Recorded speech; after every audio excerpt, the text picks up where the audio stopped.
With that being said, today we're going to talk about formative assessment and how you understand formative assessment as an instructor. Have you ever heard of the term? I don't know what formative is. The formative part of formative assessment. I'm not really totally sure what that entails. Okay, but well, maybe taking a step back, what is an assessment?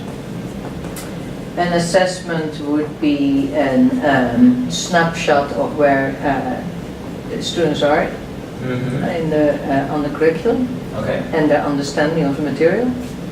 So could it be that in doing the assessment, the students are also learning something? There are two types of assessments. There's the formative and there's the summative assessment. And if today we're talking about formative assessment, summative assessment, as the name indicates, summarizes things, right? So this would be probably I see. Like a chapter test. Like a chapter test, yeah. So you could do a final as chapter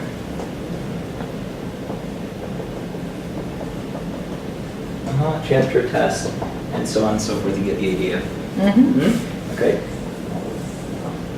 So it is a testing instrument, an assessment instrument, more so than anything else.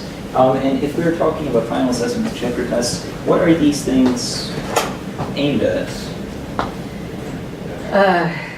The aim is to know what the students can and cannot do yet. Okay, so we know. So the aim is for the students what they know and cannot do, but also for the instructor, for both. And not do. So this would be, I think, the imperative here is students, right?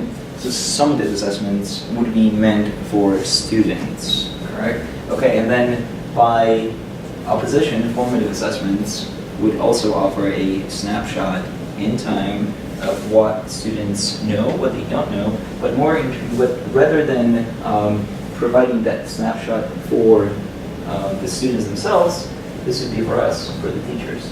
I see. Chris, would you like to add to it? I think in some instances, or many instances, a formative assessment can let the teacher know, what do the students know, how are they learning, and then a teacher can adjust or, make changes based on what they've discovered in the formative assessment. Okay, so knowledge of your students, but also it provides you information about the process itself. So in that sense, it is a completely different instrument, however, also a very useful one for us as teachers, for us as pedagogues. And we, which pretty much summarizes the second hyphen, this bullet point I have here, which is what is the role of formative assessment in a language classroom, right? So it is for the instructors to see where your students are, but also to give you information about the process. What are the... I'm sorry, one more thing I wanted to say about what I think the difference is. I think that summative assessments are a little scarier. It's like, it's a chapter test. Yeah. Whereas a formative assessment's a little more low stakes. It's like, let's just see how this is. It's scary. I think it's the point that you're raising here, more of a low-key... Low stakes. Low, or it could be low-key, but also, more importantly, low stakes. Which then, of course, has its own set of ramifications on things like the motivation for students, attitude to the learning, attitude to the subject, which then has an impact on the language acquisition, language learning process in and of itself. Okay, good stuff. What are the benefits and disadvantages of formative assessment? So leaving summative aside, that would be a topic for a different workshop. Which would be a nice workshop also next do 2 weeks or so about summative assessment. Well, that would be a workshop probably for the next semester. So for next semester, yes. Yeah. But speaking of the formative assessment, what are the benefits and the disadvantages? the benefits to the instructor? I mean, yeah, so the benefits to the instructor, we're already Yes, two of these, right? you But know, what could go wrong here? With a formative assessment, the students might not take it seriously. Okay. They might say, oh, you know, whatever, I don't have to do it, or I don't have to go. They might not study for it, but maybe that's okay that they're not studying for it. Maybe it just lets you know where they are. When you do those interviews with the SCI students, would you call that a formative assessment? The OPIs? No, not the OPS. Oh, just the, Your interview for your research, you know, when you, I they think fill in that these things. in a broad sense, perhaps, and that it kind of, you know, I think that the interview process may impact a student's motivation and sense of what they're doing in the language. However, there's no linguistic component to it. No, So, there's not, yeah. no, but in general, would it be formative? I think in a very sort of broadly theoretical sense, I have something for you. I've heard. Thank you. Can you take some? So students might not take it seriously enough. They might not study for it, which might not actually be a bad thing because. Give me an example, because we have an example of summative chapter test. What would be an example of formative assessment in your What? that So students you would not necessarily take seriously? Okay. So let's say you know in inductive grammar or vocabulary instruction, you give them a piece of multimodal, multisensory input that is, you know, authentic, right? So Right. movie.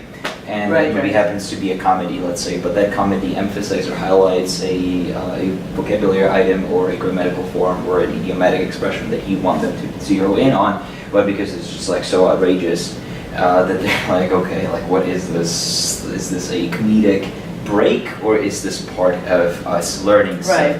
And then you do that, and with formative assessment, which is an ongoing sort of interspersed instrument, you ask them, okay, either, you know, there's a follow-up question that you present on the board where you utter in class, what is the rule here?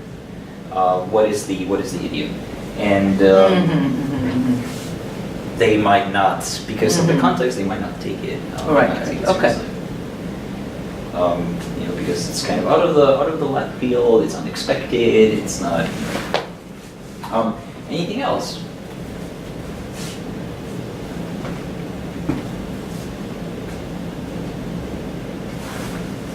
I don't know. Well, I think that students may not have, they might not be accustomed to the expectations of a formative assessment. Everybody knows what a chapter test is. Right. But Okay, they might not sure. understand, Yeah. you know, what are the stakes here? You know, it's might be kind of a new concept for many students. Okay, so not accustomed to it. I think one consideration that might need to be taken into account. Should I let them know they're being recorded? That might need to be taken into account is the cognitive impact. So you are, as in you're doing an assessment with them, or each formative assessment episode is an intervention and thus a disruption in the flow of class. Once you lose the focus, it takes you time and usually cognitive resources to refocus on what you have been doing. So that might be another consideration. Although, by the same token, you should be exposing your students to breaks while you are working with them. Because I think I read about, I don't remember the exact numbers, I think the attention span is like 15 minutes or something. And after that, so in other words, the 15 minutes is when their attention and their cognitive resources and their focus yield the highest return, and after that it kind of Goes down. So after that, you ideally should have some sort of break with them. The good news is that the break doesn't need to be longer than 1 minute. Of course, no sane instructor schedules in 1 minute breaks into the lesson plan. But this is, again, something that formative assessments might be very useful. In lieu of a break, like a transition. Yeah, just like in transition, like a short interruption. So should we bother? with formative assessments?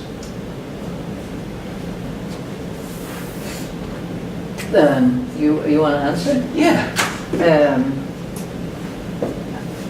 I mean, it will take work, right? Probably. Or maybe not, as we'll see.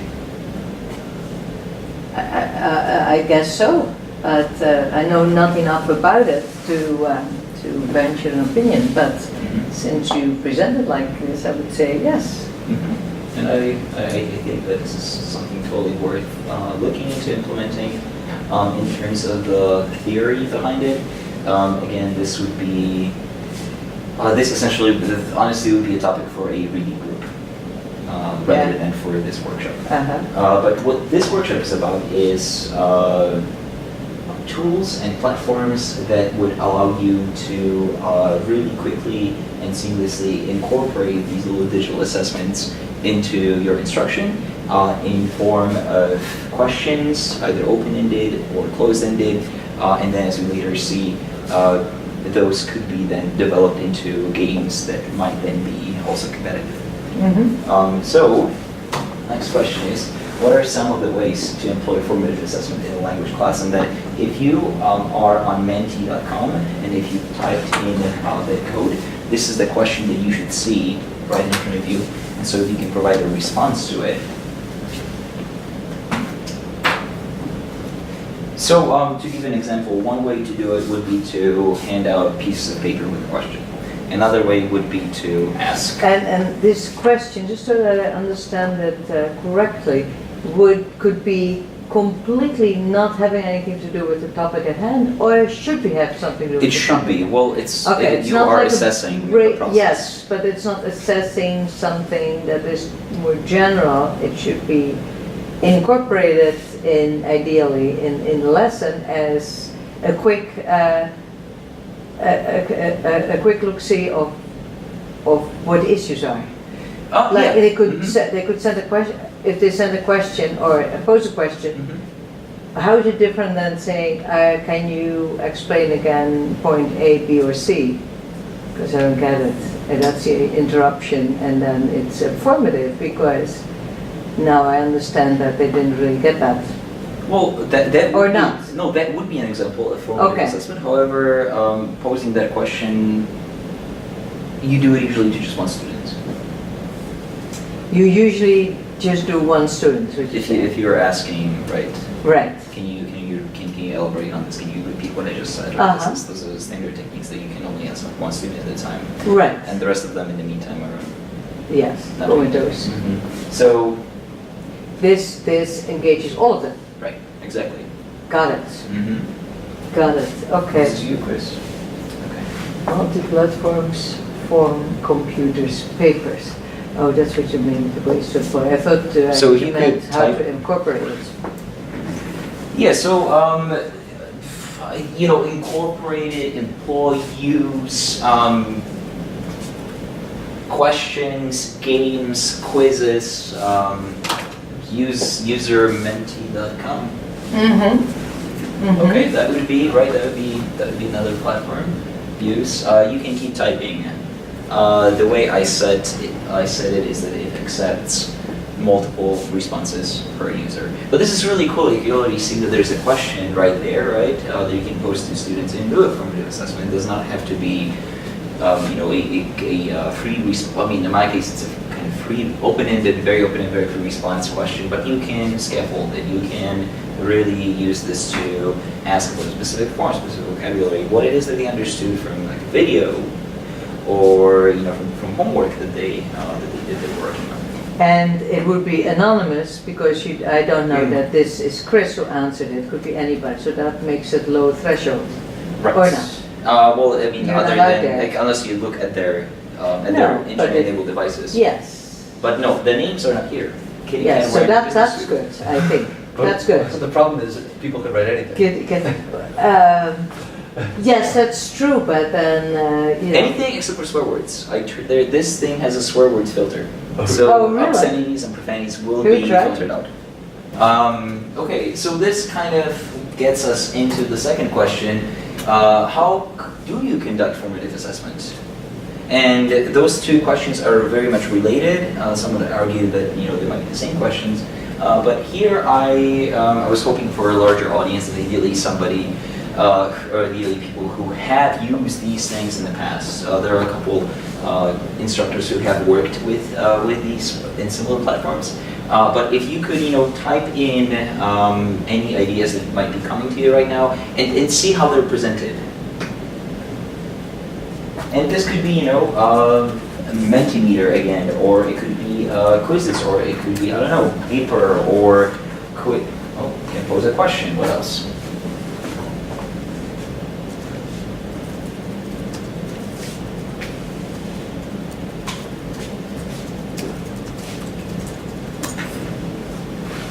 Present a photo for comments, right? Sure. So the idea, what this does is this builds a word cloud in real time. Depending on how you formulate the question, you might get very specific answers. So instead of, let's say, me asking you how do you conduct formative assessment, if I were to ask you what kind of online tools do you use for formative assessment, those would be the name. I'll probably get a bunch of names listed, and then the names that are listed most frequently among your audience will get bigger. Mm-hmm. Got it. So that's why you needed more people. Yeah. Okay. But there's I think I set this question for 10 open slots. So that's why you can open slots. keep typing in and see what happens if we arrive at any commonalities. But those are the two question types that Mentimeter offers. And by question types, I mean interactive sort of questions. What could they be used for? Why they're not up here? It didn't?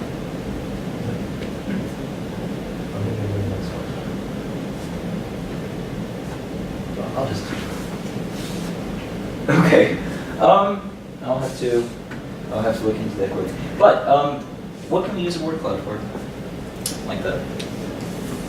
In general, Well, to see what most people think, the opinion of most of the students, because the word is bigger. I think a word cloud would be really great for an elementary level class because they might not be able to form full sentences at that point or very simple sentences. So if you're doing something like talking about adjectives, you say, okay, everybody give me one adjective to describe what you see in this picture. Right. Okay. Yeah. That's a pretty good idea. That's a good one, yeah. Also, when it comes to grammar, again, beginner level, naming parts of the sentence or parts of speech. You give them one sentence and underline the word that you are interested in or point that you're interested in. You can ask them, what is this? Is this a noun? Is it a subject? Is it the verb? What case this is in? What tense it is in? And by creating a word cloud, you will sort of get a snapshot of what it is that they know. A majority of them hopefully will arrive at the right classification. But by seeing what else they're throwing out there for the wrong answers, it will kind of give you an idea. Okay, this is where I still need to clarification. Do yes. Yeah, so this is the formative assessment that we are talking about with an instructor to be able to recognize what is actually happening in class and specifically in your students' class. Right. Another thing that I'm thinking about this word cloud idea is that a lot of times, or sometimes it happens that students are reticent. So if you say to students, okay, well, let's start, you were supposed to learn the parts of the city, like how to say post office and river and whatever. So rather than saying, okay, name me a part of the city and ask a student to raise their hand and then you sit there and it's just a bunch of crickets sounding, you could say, okay, we're learning the parts of the city. We did this yesterday. So as a warm-up, everybody get on here and name one thing that you find in a city. It's a great warm-up it'd be a great activity. warm-up. Yeah. And again, so this is just to add on to do that. So this could be done with a word cloud, but it could also be done with the previous activity where you just have them type the words and they appear as a separate in their separate boxes. Uh-huh. Yeah. I'm sorry. I think that the previous one would be good if you're doing things on a sentence level. And this is really great for the word level because of the way that it presents the word, different color, sort of stacking one on top of the other. Which is kind of cool. Yes, this is pretty good. This is some pretty, and I will not go into Mentimeter and how to set up these activities because it is very, very easy and very intuitive. Yes, yeah. Once you create an account, it is for free. You can create, actually, you can build a whole presentation. Just like And this. can you save them for future use or at one time? No, they're saved in your folder, All right. in your account. I can see that this could be great. Yes. And it's a departure from PowerPoint or Prezi. Yeah, and it's collaborative, which is nice. The problem is that with Mentimeter in its free version only allows you for two interactive activities like that per presentation. Just 2 questions per presentation. Like two questions to slides. I see. And But that's okay. I mean, you don't want to have like 50 no, slides. because it is meant as a little breakout thing. Yeah. Yeah. But what it doesn't let you do is it's not very game friendly. It's not very gamey. Is it? It's a very useful tool to sort of survey your students, but it doesn't really come with or doesn't really activate the kind of motivation and positive attitude that usually comes with games, and that is something that Quizizz addresses a lot better.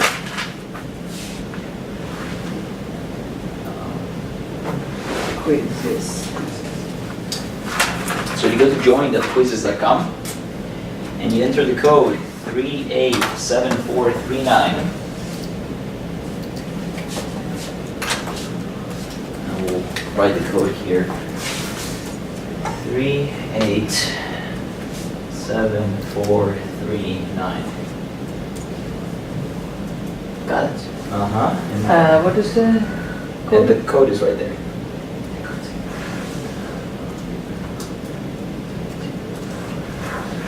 And once,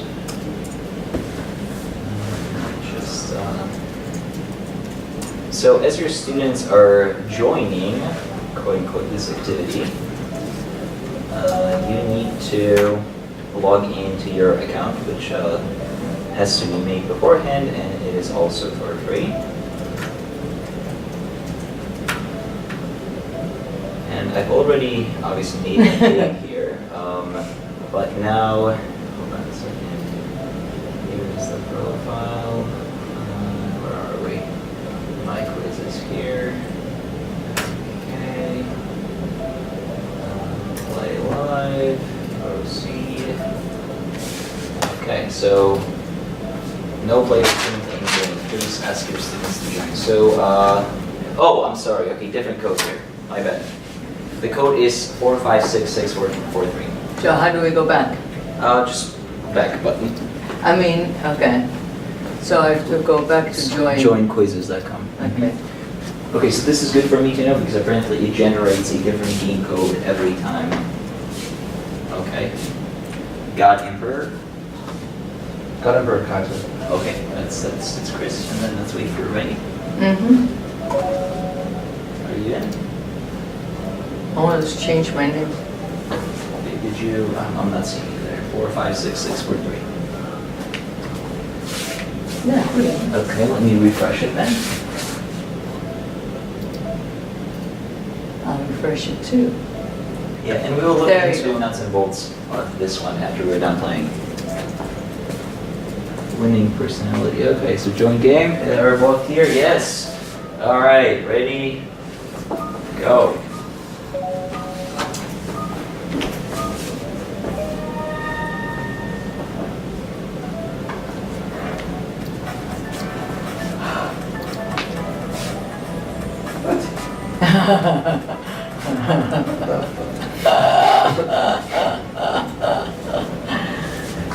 All right. Where's the second question? That was the second question. This is the first. This is the second question. They're different nuggets. Oh, they're different? Yep. Okay. All right. Okay, the quiz is nonsense and it's absolutely not doable. How did you win both? I just know things that you don't. I made it difficult by making them black and white. Uh-huh. Oh, these are actual chicken nuggets? Yes. Oh, I didn't realize they were black and white. Yeah. Like if they were rocks. I thought they were Right. rocks. Yeah, I was like, what are you asking us to do here? 0 points. Oh, KFC, of course. Okay. So this is All a right. Okay. pretty silly quiz that I made. Yeah. So this is also nice at the end of a class because my class ends at 8 and they're so not This into would be it good at the end of anymore. the class. This would be good at the beginning of the class. So this is a interactive quiz Uh-huh. that you can really easily create, and we'll see how to do in a second. As you are playing it, you may have noticed that the ranking is being shown in real time on the screen. Uh-huh. So whatever you see on your computers That and is- devices, it that's- works on the cell that's phone, fun. it works on iPad, whatever, internet-enabled screen your students have. It will work on it. They all need is a browser. Is- But as you're playing it, the actual scores are being displayed on the screen. How many, is there a limit on the number of players? Nope. Okay. Just invite them to the game and have them join by entering the code. That's it. And they're all going to be listed here. And it kind of breaks it down for you. How many people answered, which question. You can also, this is completely irrelevant for the chicken nuggets, but when it comes to something that is actually, lesson or language related, you can see how long each person took to answer each question. It gives you the toughest questions, which is again helpful when you're working with something that's really specific, like vocabulary, grammar, idiom, culture, things like that. It gives you the accuracy. And then interesting facts, whatever those happen to be. This can also be downloaded as an Excel spreadsheet, which can then serve you as a record for further evaluation or planning if you are into the kind of evolving or open-ended syllabus that some instructors are. I'm into that, but just because I never planned my syllabus. A lot of people, a lot of people never do, and that works fine for some people. For others, it doesn't. No shame in that. Yeah, so this is kind of what happens with the game. This at the end of it, or when you're done, you get this this score sheet here. Let's go back. That's very neat, yeah. Let's go back to the actual website, the actual platform. So you'll see that this is not limited for language. You can do it for any subject, of course, and there's a database of stuff that you can search. If you don't feel like creating your own quiz, perhaps there is one already made for you. What's really cool is that, so create a quiz, go here you have your reports, it's super self-explanatory. My Quizizz, so this is, can you identify these chicken nuggets? This is, I only have one here, but what's really, let's see here. So you do have to set up an account, right? Yes, I do But the have an- students don't, because you're the one making the quiz and they don't need to do Right, that. but you just invite them. Yeah, Mhm. that's it. And so once you've created it, it becomes available on your quizzes. uh-huh. But what's really cool is that you can also sign for homework.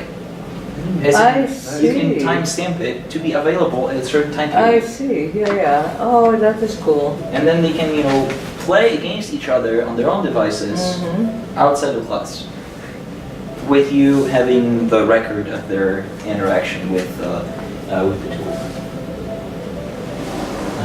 Okay. So they don't have to play it in real time, they can do it at any time. They can do it anytime. It is student-based. Uh-huh. So, or, so they can, and you can set the amount of time that students are allowed I per see. question. Okay. But you can, it is also possible for them to answer questions after the time has elapsed.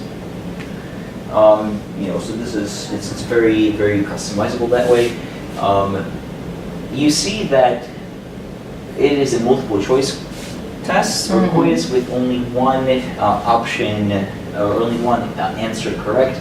It does allow you to input your own pictures, whether you want to do it via links or uploading the pictures on their own.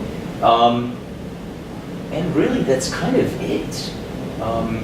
You can print it out if you like. That's pretty cool. So you notice that depending on your answer, you would get a picture saying good job Yes. or you suck. Yes. Those are the memes. Uh-huh. There's a library, or there are a couple libraries of memes that you can choose. You set them feedback for your for the questions, Uh-huh. or you can create your memes and thus specify your own feedback. I think it'd be cool to use actual target language memes. Absolutely. Not ones that you make yourself. Not ones that you make yourself, but ones that you find On the internet, oh yes. on the internet, Uh-huh. people in Dutch making their own memes. And that could be a segue into, Dutch culture and Dutch discourse, everyday language. Yeah, that's great. What with this kind of platform, this kind of tool be good for in terms of formative assessment? Can you think of, Well, I would particular say that topic or- Mentimeter would be, I would use that more for real formative assessment, and Quizizz I would use not so much for assessment, but more for a change of pace activity, more of a fun thing. Because yes, I can see, oh, they did this wrong or that wrong, but I could see that I would use that mainly, not really for assessing, but more as a change of pace, shake everybody awake kind of thing. Whereas Mentimeter would use more for real assessment, maybe. I totally agree, and I would add that if you think about the parts of a lesson, like the presentation, comprehension check, guided practice, independent practice, this would be really great. The Quizizz thing would be really great as a comprehension check / mini guided practice, because you could present something or talk about, introduce new content. And then this could be one of the first things that the students do with that content. Yeah, It would help solidify. and it, of course, It would is gamify. great for SCI type classes. It would be perfect for the Because SCI. you draw in the other students just as much. They're really playing with this, they're playing against each other as if they are right next to each other. Yeah, that would. And that's the kind of Excellent. things I'm looking for to do that. So this could be very cool because I can see that they're laughing or that it'd be fun. If you lost, I won, that kind of thing. Together with the others. So what Quizizz, in terms of competition and gamification, Quizizz shows your students' performance as a ranking, right? It doesn't really let you or your students team up against each other very much, which the next tool actually does. Quizizz. So you can go to ZZI.sh, and I think this is the code that you need to enter, but let me double check that. ZZ. It is ZZI.sh.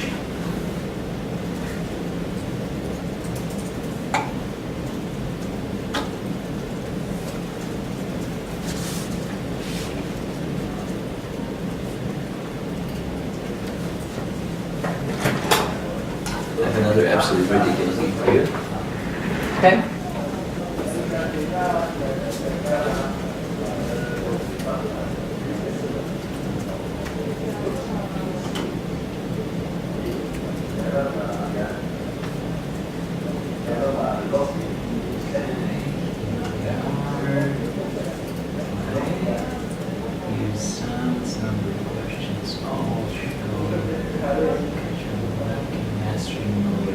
we start, I wanted to point out one thing, one of the few things that differentiates Quizizz from Quizizz, and that is the mastery mode. Mastery mode is essentially an option that repeats a question that students consistently get incorrectly until they get it right. A little bit like the like in courseworks, the photos of the students. So, but I'm not going to turn it on in the interest of time. I'll continue here, and then TeachTech would be the class here, play in class, and this is where you set it up. Finish. The code is CVV8759. CVV8759.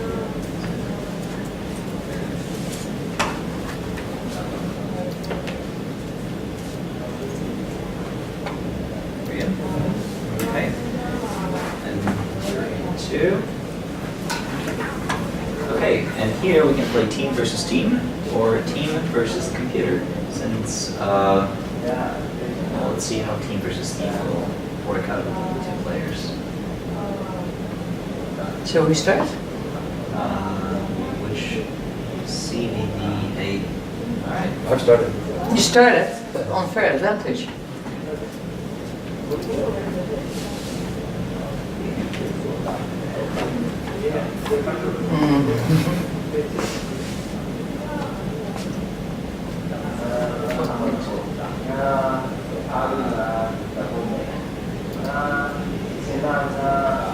How do you come up with these things? As you're answering your questions, you will see that each player is moving closer and closer up to the finish line.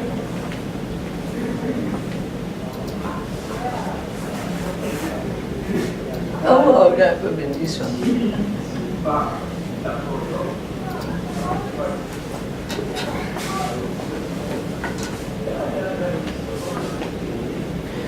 How did you not get, what did you get wrong? The horse riding in the front yard. I don't remember. Yeah, you, how can you get a perfect score on this? So it's very similar to what we did with Quizizz, except where here you see that in real time, each player is moving closer and closer and closer to the finish line. I see. Or not moving at I all. see, that is fun. But you can only play this with 2 groups, or can you make more Yes, groups? no, you can There's 2, only so you divide just- class in 2 groups. Or, yeah, got it. But that will, the division will happen automatically. Oh, I see, when they enter the... As in the platform just randomly assign I see. users to each team. Are you playing again, Chris? So I set it for multiple tries, which again is an option that you may or may not want to use, but since it's out there, it is available. Okay, let me.